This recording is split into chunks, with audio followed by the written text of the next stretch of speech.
Okay, so I'll just begin. Just bear with me. I'm just going to upload the PowerPoint presentation shared. Okay. And there we go. Okay, so firstly, thank you for attending and welcome to Democratising Community Engagement and Collections Development through Digital Skill Sharing. I promise you that it's not as complicated as it sounds. It's quite easy and simple, and I'll talk you through how my organisation has kind of achieved this through the work that we've been doing. Just a little bit about me. My name is Ellery. I'm the Digital Officer at the Ahmed Iqbal Ullah Race Centre. If you're interested in me and the work that I'm doing, please feel free to follow me on Twitter. Okay, so let's begin. So firstly, I'd just like to introduce my organisation, the Ahmed Iqbal Ullah Race Centre and Education Trust. We are an anti-racism organisation with an archive and library. Our work focuses on documenting the history of UK race relations, as well as archiving the lived experiences of culturally diverse communities in Greater Manchester. We're part of the University of Manchester and provide access to our collections for research and academic collaboration. We're also an educational trust, so our work supports local community groups with an interest in running community-focused heritage projects. We're also one of the few heritage organisations in the UK that actively collects the stories of Britain's Black, Asian and ethnically diverse communities, which we've identified as currently underrepresented within UK archives. Okay. So just moving on, I'd just like to introduce the project that I've been working on and some of the work that we've been doing. So we are currently in the second phase of Coming In From the Cold, a 3-year programme funded by the National Lottery Heritage Fund to support Black, Asian and ethnically diverse community groups to develop and archive their own heritage projects. Our work is not only about collections development. Groups can choose to deposit their archives with us or elsewhere, but rather promoting the importance of documenting their heritage and making it visible. Our ethos throughout the project has been to provide our groups with the tools, training and confidence to tell their own stories. This approach means that we respond to the needs of each group that we work with to help facilitate their projects and produce high quality outputs that hold long-term value. Each member of our team has specialist knowledge to provide training and advice on project management, archiving, digital skill sharing, and as well as exhibition development.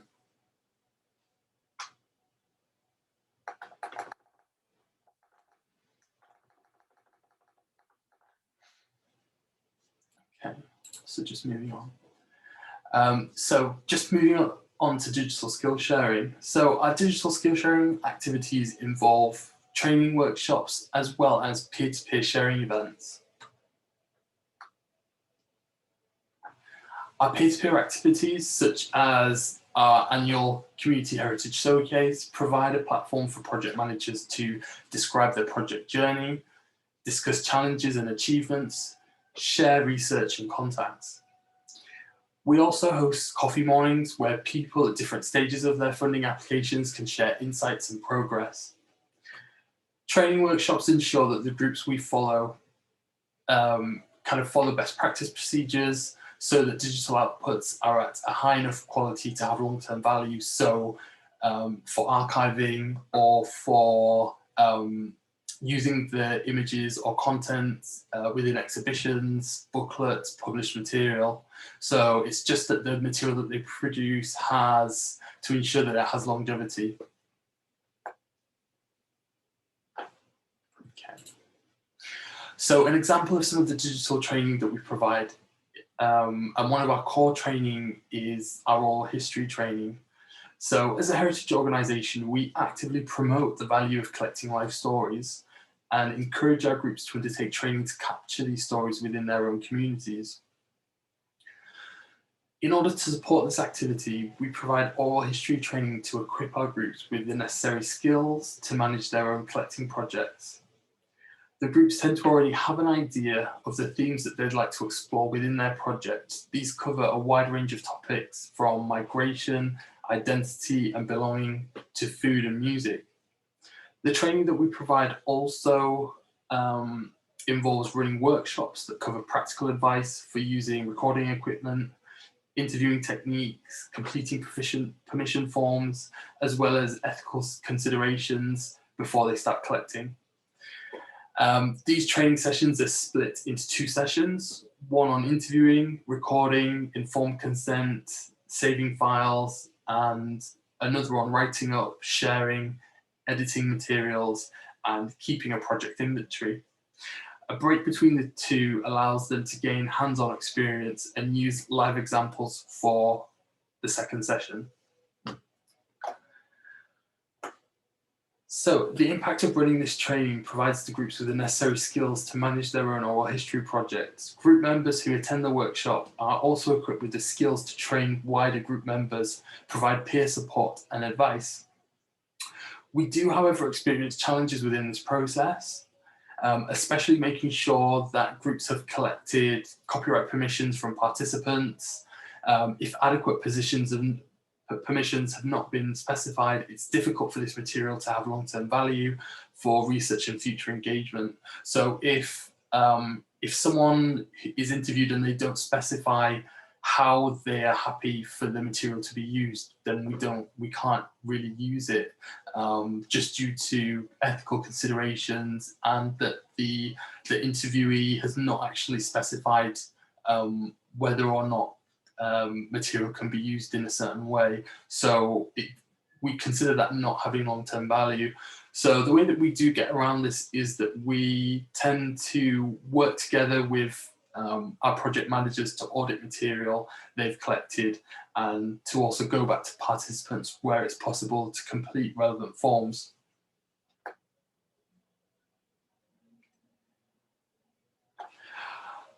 Okay, so the impact of recording oral histories with our local communities has been overall positive.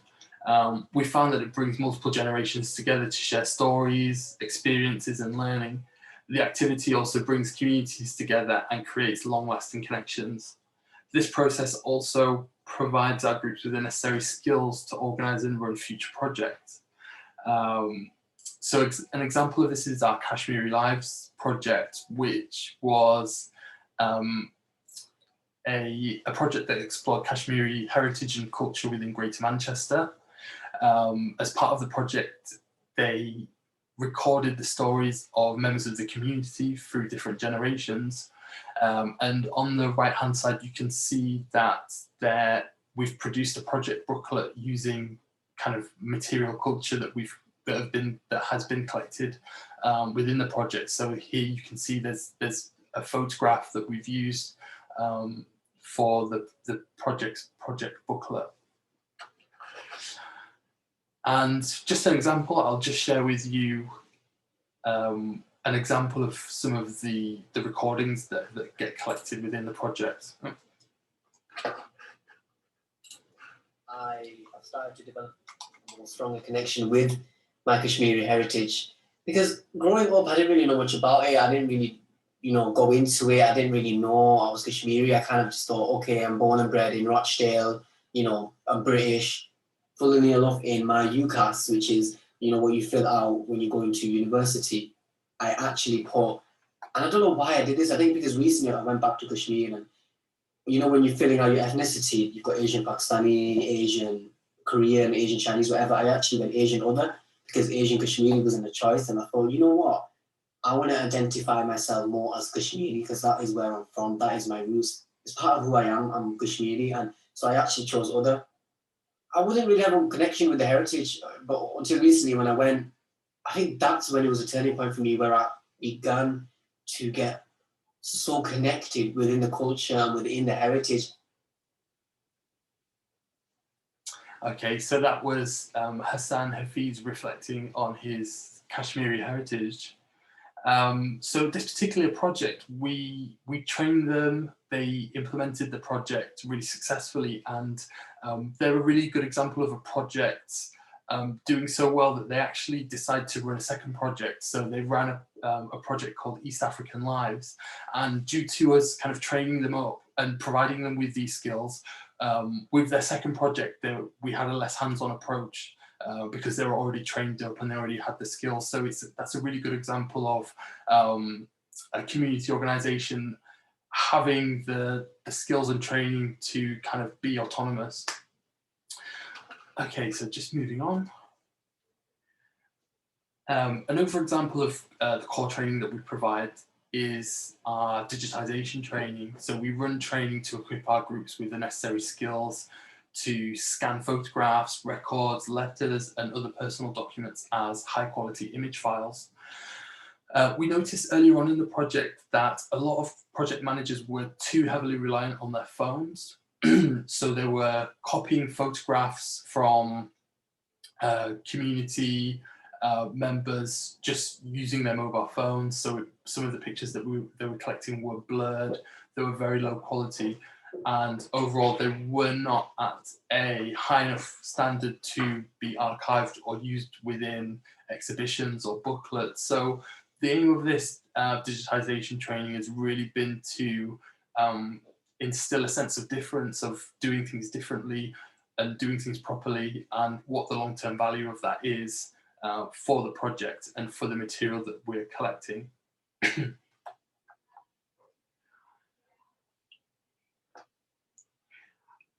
Okay, so these training workshops follow archive standard procedures for scanning material using scanning equipment that our groups can budget into their project or loan from us. Each training session usually covers object handling and care, introduction to using scanning equipment and creating high quality image files. We also cover legal and ethical considerations such as copyright permissions, as well as kind of record keeping and GDPR, which is basically third-party permissions. We found the outcome of this training is that our groups leave with a better understanding of the potential of digitisation as a method for conservation and reproducing their heritage material. This process also means that as a heritage organisation, we can collect and archive high-quality copies of material culture from our groups without imposing the need for them to hand over original documents to us. So some challenges. At times these processes have proved difficult to kind of instill into our kind of project managers and group members, primarily because we're working with grassroots community organisations and groups, many of who are just very used to using their mobile phones to copy images and photographs. We understand that due to limited capacity, they just don't have the time to kind of digitize photograph after photograph, as it is quite a long and arduous process. As an organisation, we have, however, learned to find practical solutions for accepting images taken on mobile phones if they are at a high enough quality. We also advise project managers developing funding applications to budget for a professional photographer to document their activities.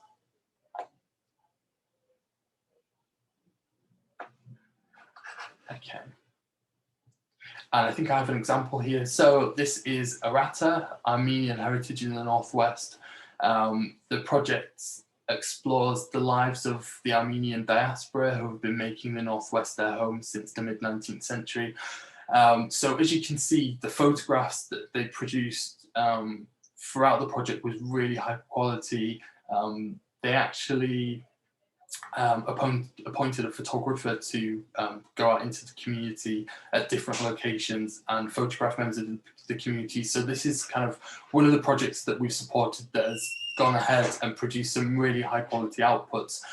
So we see this as a real positive, and it just shows how the project, the work that we've been doing is really kind of, it's instilling this sense of creating quality outputs that have long-term value. Okay, so next, moving on. So once the groups have collected their digital material and begin the process of archiving, we then support them with strategies for engaging with the wider public. We provide training and hands-on support with physical and digital exhibitions, sharing events, websites, and other engagement activities that put these project outputs to use. So for example, at Central Library, our groups bring together images, sound and film produced within their project to create interactive digital exhibitions. Each group decides on what story they would like to tell, and we provide advice and training on the process of curating their desired story into a public-facing exhibition.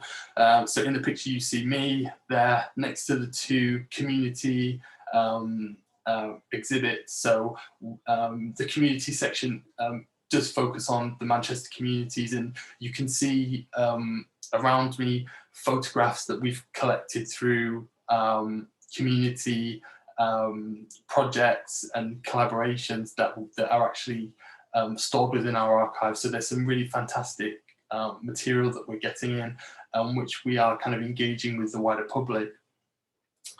The exhibition space is located by the entrance and cafe of Central Library. So we receive hundreds of thousands of visitors each year. So this material is really engaging with the public and being used and seen. So I'll just show you an example. The Gardens of Babylon project. So this project explores the heritage of the Iranian and Kurdish communities in Greater Manchester. 4 first-generation individuals were interviewed for the project with the aim of gathering rhymes, poems and stories transferred to the second generation through creative workshops.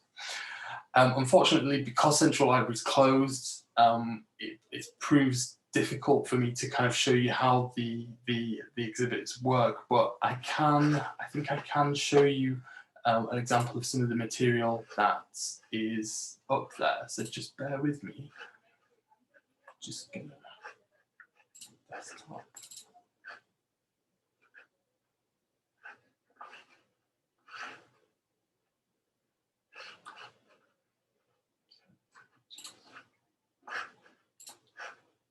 Share this with you.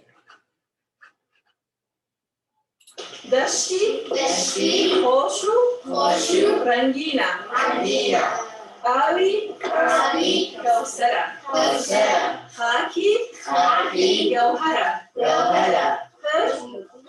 لگلو نسرینه خواه وطن آواکای چند دلگیر و شیرینه خواه وطن آواکای چند دلگیر و شیرینه دشتی خوش و رنگینه آبی کوثره خاکی جوهره پر لگلو نسرینه سرنگی بهارانی سوزجی نرم و جوانی سرنگی بهارانی سوزجی نرم و جوانی صد الآب حیرانی آبیکا.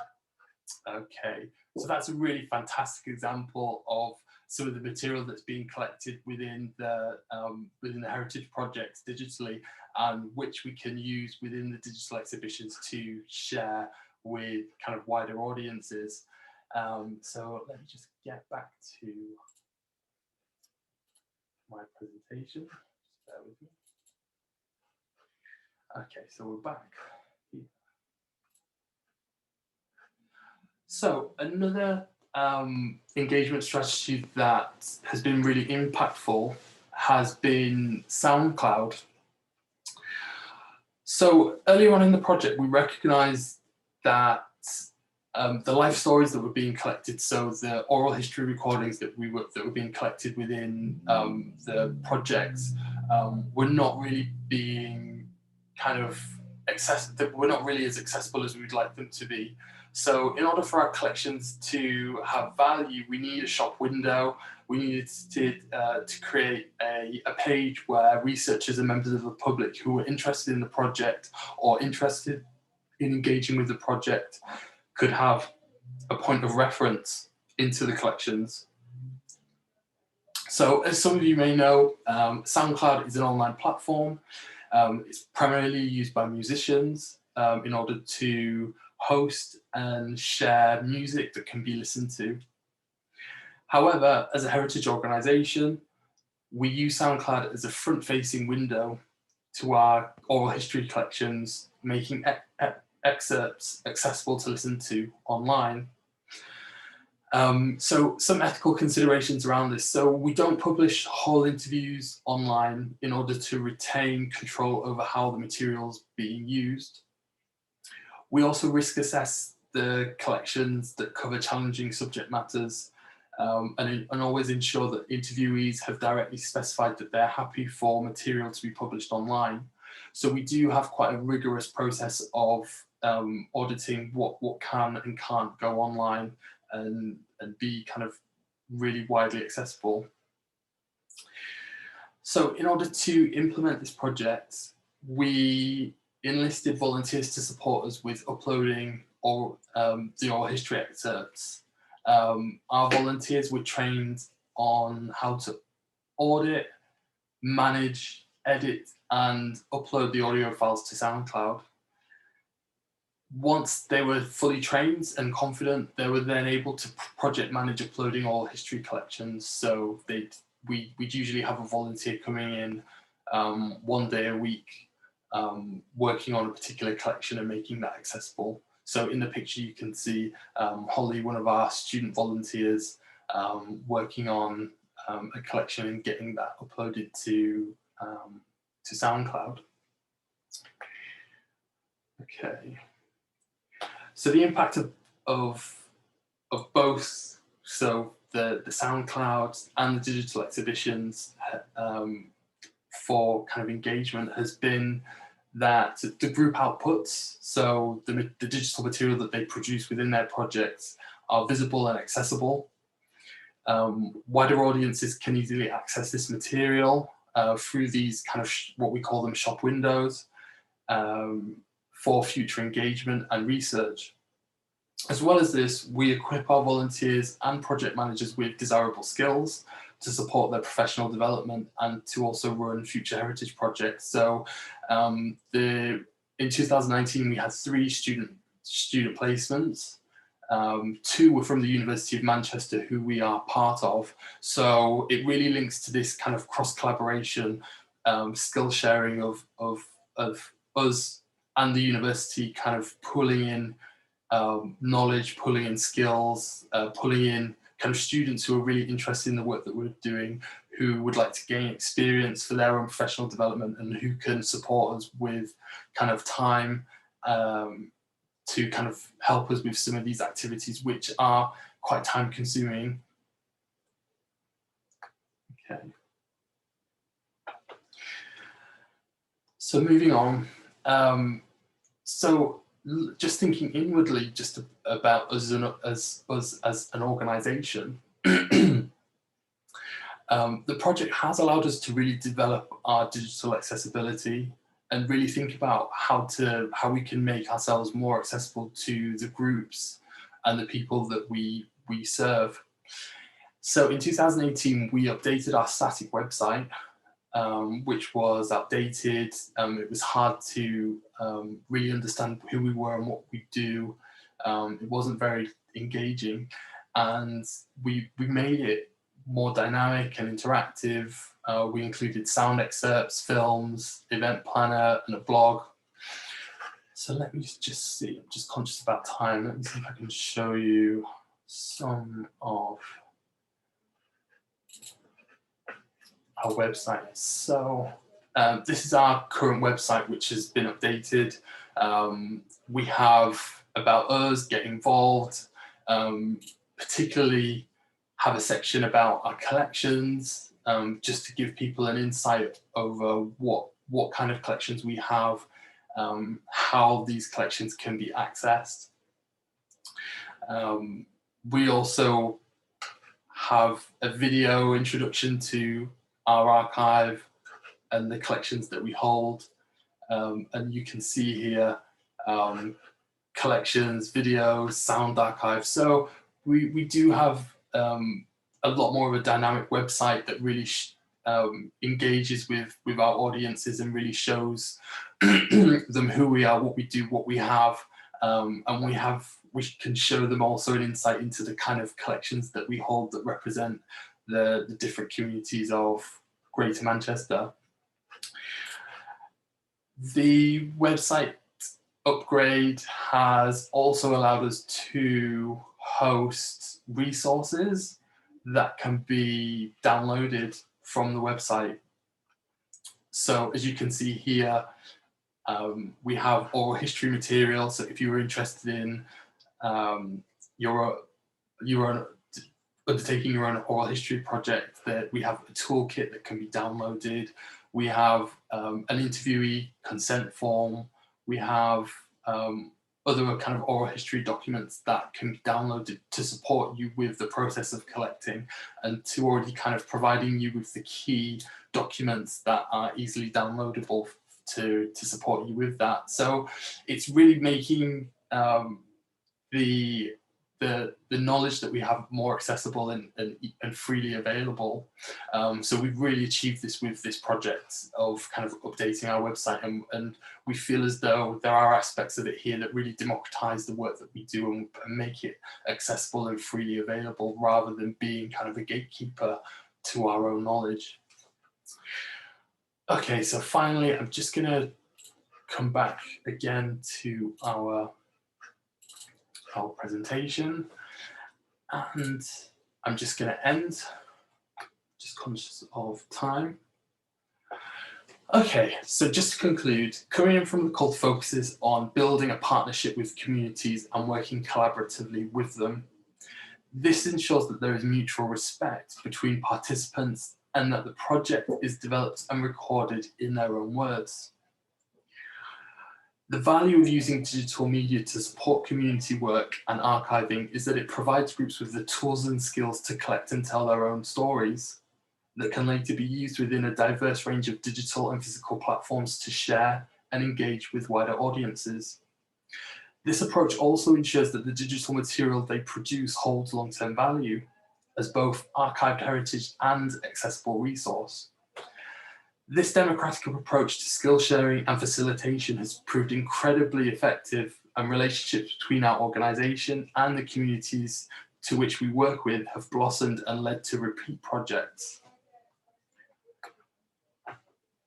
COVID-19 has had a huge impact on how we work due to Central Library being closed, which previously served as a hub for open access training and engagement. We have, however, learnt to adapt and move our training workshops online, as well as facilitating online digital exhibitions.